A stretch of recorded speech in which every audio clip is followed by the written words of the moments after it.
Hello and welcome to the new episode of Half Japanese. My name's Steve and I'm going to be taking you through some really good Japanese dishes mixed with a Western style of influence.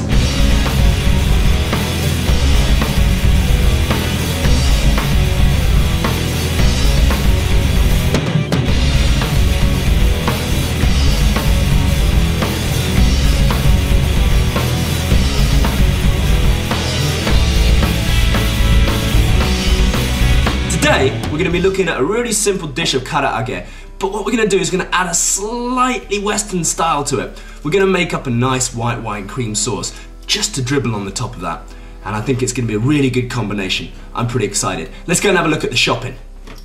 So we're really lucky to live in Japan and we've got these great ingredients that we can use for this dish. So, we've got this beautiful bit of chicken, it's all pre-cut, and this is the kind of size that we want to be looking at for our karage. We've got this. Now this is batter that they use especially for tempura.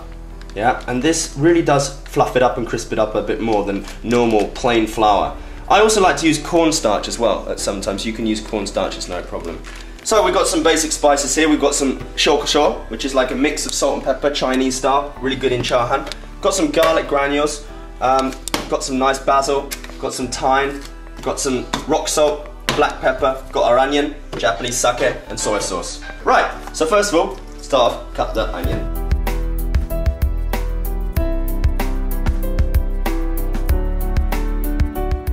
Alright, so now we want to dice up this onion nice and small, yeah? It's sweaty? Having a tough time? Crying! I need to make you cry. They sure do, don't they? Okay, so now, yeah, basically most of this marinade is going to be made up from soy sauce. So, here we go. Bit of soy sauce, bit of sake,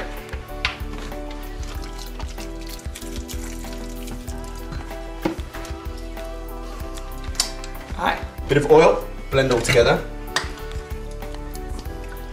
basil, shokusho, garlic, black pepper, bit of rock salt. Basically all we want to do with this is give it a nice little mix.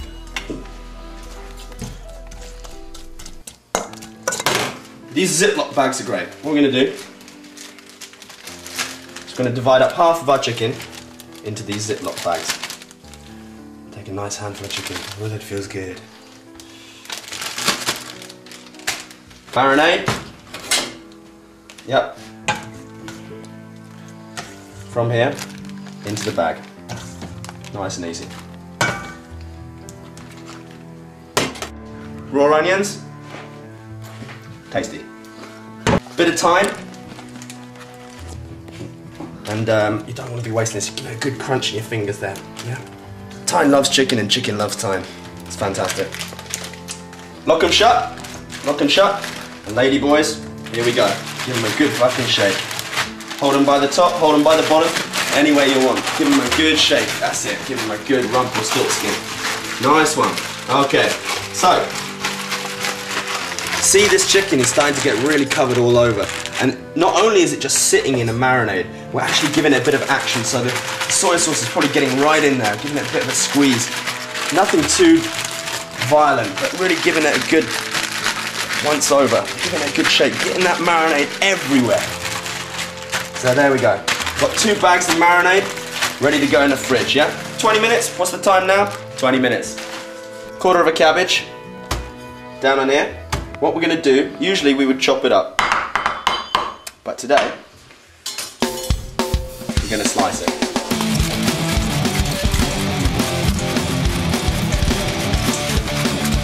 I like cabbage, so does the dog, so it's always good.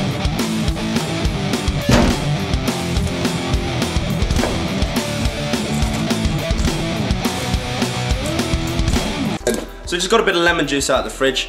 This is actually, I've got a juicer and I made this with a couple of lemons. It's in a commercial bottle, but the bottle works really well, so can't tell you who it's made by. Bit of lemon juice over there, and you can see, just look at this texture. I mean, that's real lemon juice there. I mean, that's not anything fake. And we're gonna get that in there, just really brighten up the cabbage. And very gently, we just wanna give it a really gentle mix, yeah? And you can smell that beautiful smell of cabbage and lemon coming out. Oh, it's nice, it's really nice. I try and keep my kitchen reasonably clean while I'm cooking, so I think it's kind of important to give you a counter or wipe down every now and again. So, cloth out, just a little wipe down, keep things reasonably under control throughout the cooking process. Bit of heat, butter in the pan. Now, when you're using dried herbs, obviously dried herbs aren't as good as the fresh thing, but to be realistic, you haven't always got access to the fresh herbs. So when you're using dried herbs, you want to get them in first. Dried herbs in first, fresh herbs in last. Yeah? So, what we're going to use here, a bit of basil, just a touch. Yeah, bit of parsley, give it a big mix up, get it over the heat. Alright, now we're ready to add a tiny bit of flour.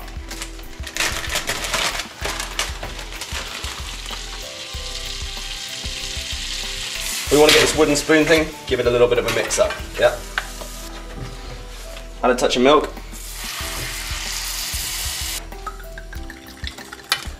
Add a bit of garlic. Bit of salt.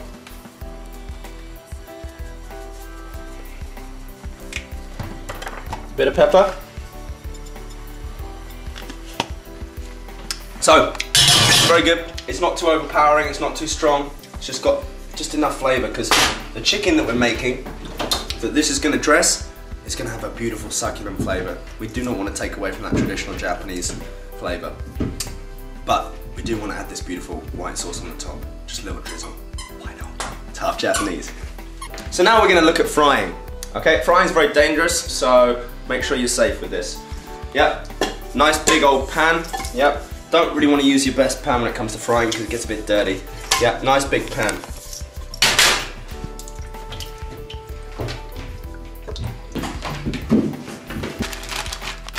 So now the chicken's been marinating, we've got it back out again. I'm excited. Pull the chicken out into the flour, yeah? We could probably do one bag at a time. We'll try not to get any of the onion out with it, but it's okay if you do.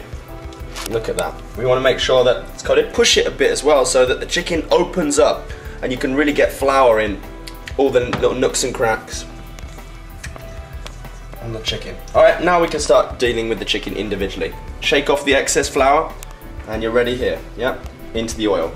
Now the reason you know the oil is ready, we're looking at about 160 degrees here for the oil, and you know because if you shake a bit of batter in, then you can see it's having a bit of a bubble. Yep, in with the chicken.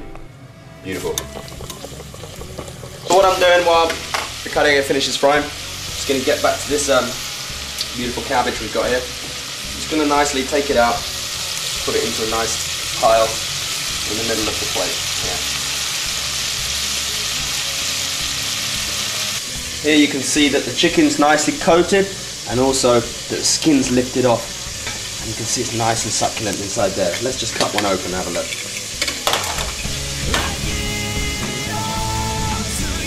Look at that. Perfect, beautiful succulent. Personal flavour, personal taste. If you want the chicken to be slightly more well done, you can. It's all down to the timing of the frying. So, this one we cut just now. It looks great and succulent inside. I'm going to give it another 10 seconds or so and then we're going to pull them all out. I'm just going to transfer the karage to the plate. The reason why I'm putting all the karage onto one plate is because the Japanese way of eating is actually very, very directed towards the social benefits of the dinner table, which I'm all for. So what happens is the food comes out on one big plate in the middle, and everyone has smaller plates in front of them, and then everyone picks from the middle. And it really does increase the chance of good conversation around the table. And it's absolutely fantastic. So we're going to do this in Japanese style. We're going to bring it out on a plate and everyone's going to pick it off. The sauce is not a main feature of this dish, it's just a gesture. So what we're going to do is we're going to get this sauce and skim off the top. We're just going to dribble it around, nice and easy.